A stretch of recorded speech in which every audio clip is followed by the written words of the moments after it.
누가복음 21장 25절에서 38절 말씀을 한 절씩 교독하겠습니다. 1월 성신에는 징조가 있겠고 땅에서는 민족들이 바다와 파도의 성난 소리로 인하여 혼란한 중에 곤고하리라.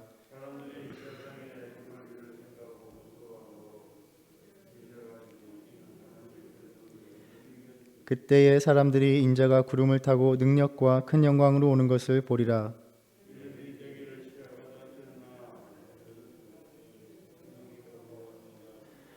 이에 비유로 이르시되 무화과 나무와 모든 나무를 보라.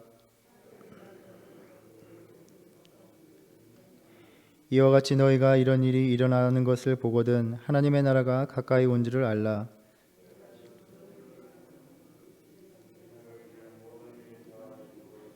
천지는 없어지겠으나 내 말은 없어지지 아니하리라.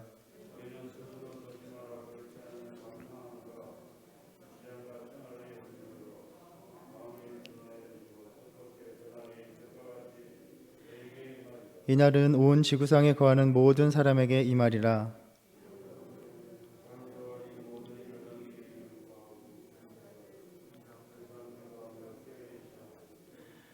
예수께서 낮에는 성전에서 가르치시고 밤에는 다가 감람원이라 하는 산에서 쉬시니 모든 백성이 그 말씀을 들으려고 이른 아침에 성전에 나아가더라. 아멘. 예수님의 종말에 대한 설교가 계속되고 있습니다. 이방인들에 의해서 황폐하게 될 예루살렘의 마지막을 이야기하신 후에 이제는 세상의 끝에 일어날 일에 대해서 말씀해 주십니다.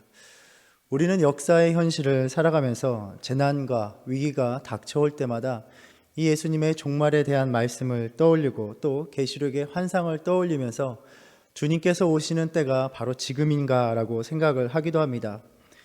우리는 지금도 전 세계를 휩쓸어버린 바이러스의 충격을 겪고 있고 충격적인 전쟁의 소식을 접하며 살아가고 있습니다. 그리고 지난 인류의 역사를 돌아다 보면 오히려 지금보다도 더 심각하고 무서운 종말의 현실을 살아가기도 했습니다. 그렇게 종말의 현실은 언제나 그 시대를 살아가는 모든 사람들의 삶 속에 있었던 것입니다. 주님께서는 예루살렘도 멸망할 것이고 세상의 끝이 오면 인자가 오신다라고 말씀합니다. 예수님의 이 말씀을 듣는 그 당시의 세대의 사람들도 그러했을 것이고 우리 역시 이 말씀을 들을 때마다 우리의 온통의 관심사는 그때가 언제인가 그 시점에 관한 것입니다.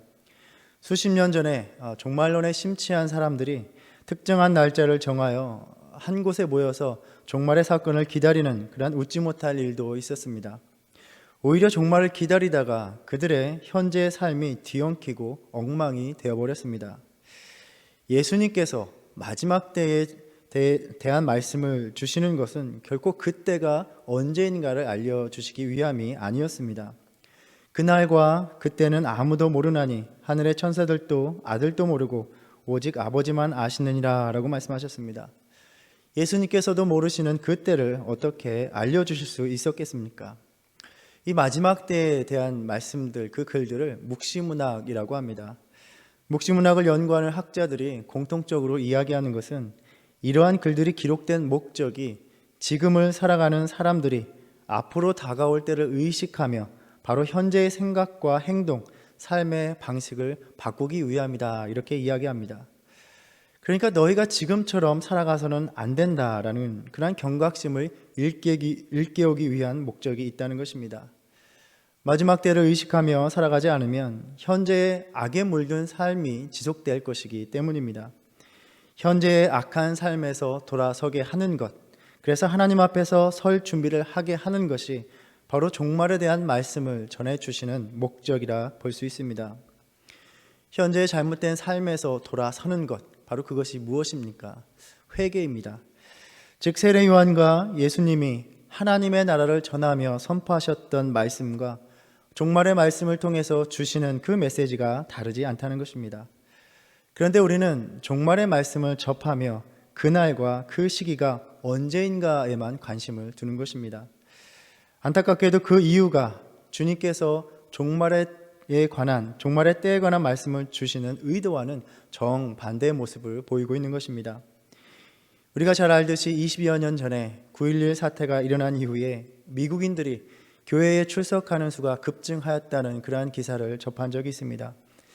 평상시에는 교회와 상관없는 자신들만의 삶을 살아가다가 곧 종말이 닥칠 것 같으니 그들의 삶의 방식과 신앙의 태도가 확 달라진 것입니다. 물론 오늘날도 크게 다르지 않을 것입니다. 다음 주에 몇 주 후에 예수님이 오신다는 것이 확정된다면 그렇게 자신들만을 위해 계획했던 일들을 다 미루고 그동안 내가 이러이러해서 교회에 나올 수 없었다라고 핑계대던 그 불편함의 이유를 막론하고서 또 안식일을 지키는 것보다 중요하다고 여겼던 것들을 다 무시하고 이 예배당을 꽉 채울 것은 눈에 보듯 뻔한 일입니다. 종말에 관한 말씀을 통하여 그날과 그 때를 알려고 하는 이유가 아직 도달하지 않은 그 시간들, 남아있는 시간을 자신들의 세상적인 삶을 위해서 보장받는 시간들로 사용하고 싶은 그 욕망에 불과하다는 것입니다. 그러면 우리는 여기에서 근본적인 질문을 던져보아야 합니다. 하나님께서는 하나님이 보시기에는 종말을 먼 시점으로 남겨두고 살아가는 그러한 삶과 종말을 코앞에 두고 살아가는 그 삶의 차이를 두고 바라보시는가 하는 것입니다. 종말이 멀리 있다면 하나님이 보시기에 지금처럼 예배하고 지금처럼 복음의 사명을 감당해도 괜찮은 것이냐는 말입니다. 언제 우리가 성경을 볼 때에 언제 주님께서 종말의 때에는 지금보다 너희가 더 열심히 신앙생활을 해야 된다고 말씀하신 적이 있으십니까? 언제 종말이 닥치면 너희가 더 안식일을 열심히 지키고 기도를 더 열심히 하고 섬김으로 더 헌신해야 한다라고 말씀하신 적이 있으십니까? 주님은 내일이 종말인 것처럼 사는 삶이 바로 지금 너희의 삶이 되어야 한다라고 말씀하시는 것입니다. 이것이 복음서 중에서도 상대적으로 좀 늦게 쓰여졌던 누가복음을 통해서 예상했던 종말이 아직 다가오지 않음에도 교회가 다시 예수님의 종말에 대한 말씀을 기록하며 선포하고 또 이 아침 오늘 우리에게 그 똑같은 말씀을 들려주시는 이유입니다.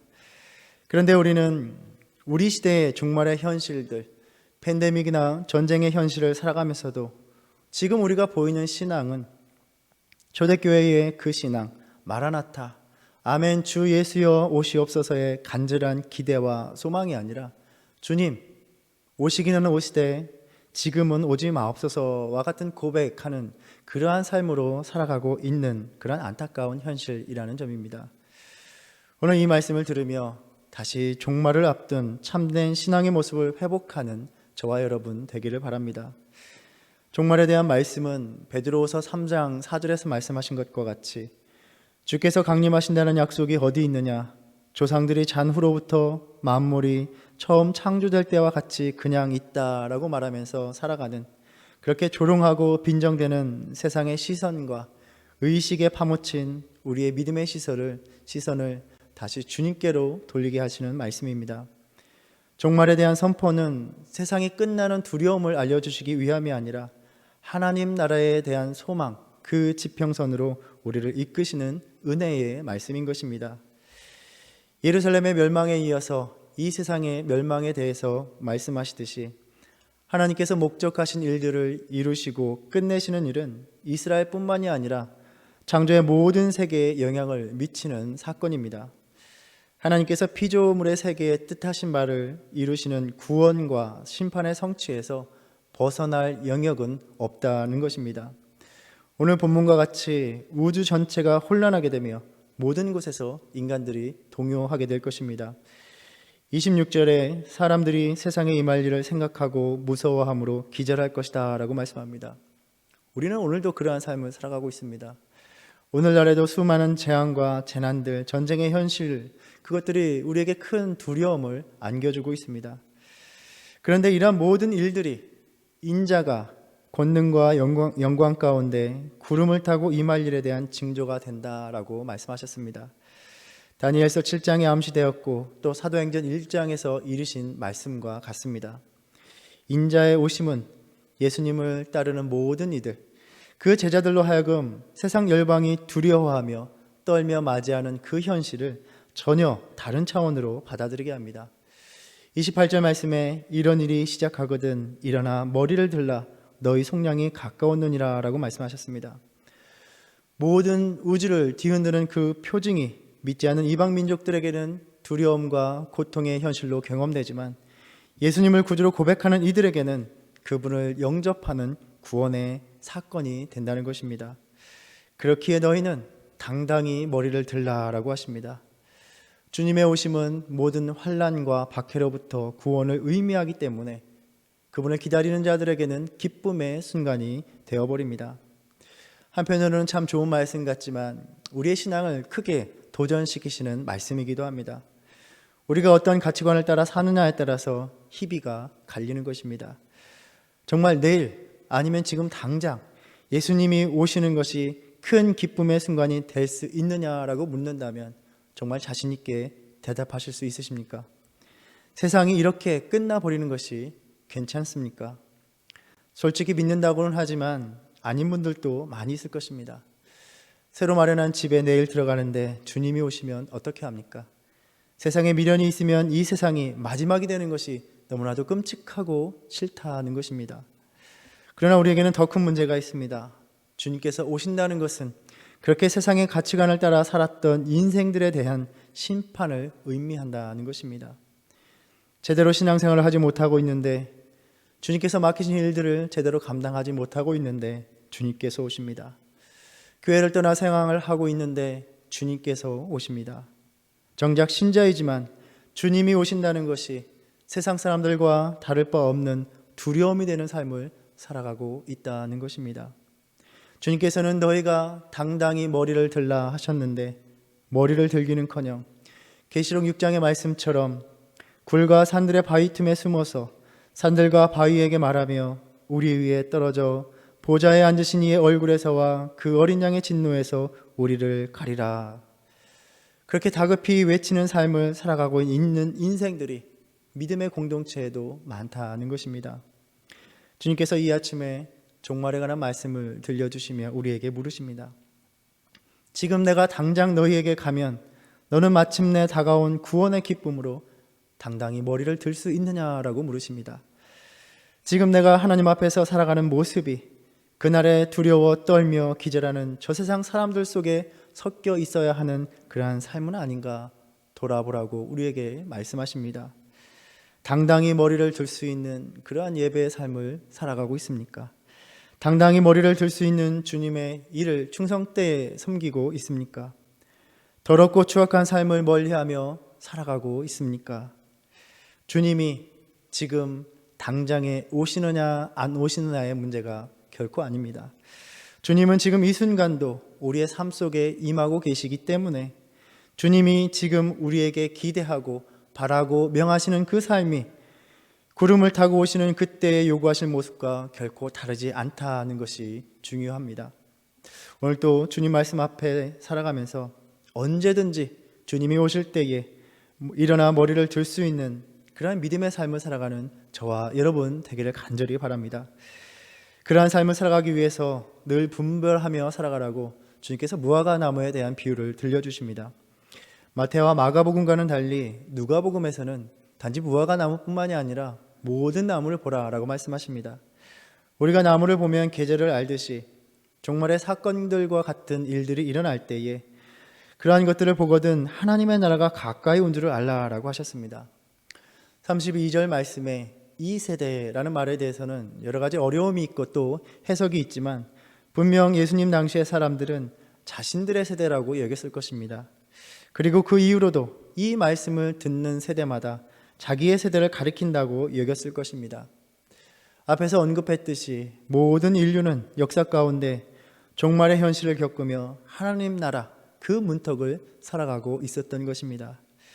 즉 하나님 나라가 가까이 왔을 때야 비로소 주님의 뜻에 맞게 살아가야 하는 것이 아니라 종말의 현실이 늘 우리 가운데 있기 때문에 언제나 하나님 나라가 가까운 것처럼 살아가라는 그러한 태도가 우리에게 요구되고 있다는 것입니다. 33절 말씀에 천지는 없어지겠으나 내 말은 없어지지 아니하니라 말씀하셨습니다. 주님의 동일한 말씀이 예수님 시대에도 또 우리에게도 동일한 말씀이 선포되고 있는 것입니다.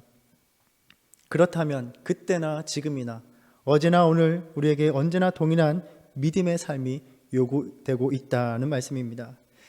팬데믹 이전이나 이후나 우리의 믿음이 변하지 않아야 했던 것입니다. 그런데 오히려 이 같은 종말의 현실을 살아가면서도 더 세상에 집착하는 삶을 살아가고 있는 안타까운 모습을 보일 때가 많다는 것입니다. 이를 34절에서 정확히 지적하고 계십니다. 너희는 스스로 조심하라.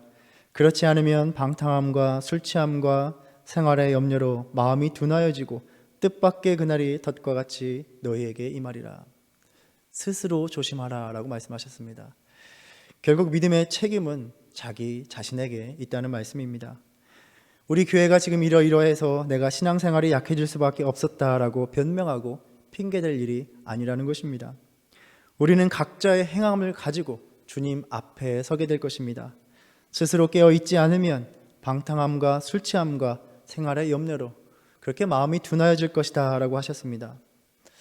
물론 종말의 때를 살아간다는 것은 이 세상의 모든 사람들을 외면하고 살아가는 것이 결코 아닙니다. 우리는 우리에게 주어진 이 세상의 삶을 참으로 열심히 살아가야 합니다. 그러나 그 세상의 삶이 목적이 되고 인생의 유일한 관심사가 되어서 하나님 나라를 위해 사는 것과는 무관한 삶이 되는 것이 문제입니다.